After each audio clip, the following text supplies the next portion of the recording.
Velkommen til dampugen. Nu vil jeg lige vise den korrekte måde at tilslutte på. Vi sætter USB-kabel ind i opladeren, tilslutter opladeren stikkontakten, så får vi grønt lys i dioden.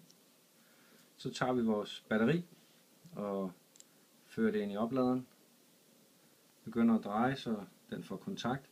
Og så er det vigtigt, at I her skruer stille og roligt, langsomt ind, indtil I får det røde lys, som I ser nu i dioden.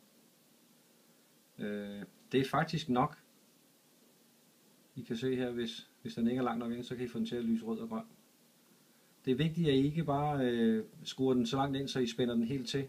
Den skal faktisk kun lyse rødt, og når den gør det, så er den i gang med at lade, som den er nu.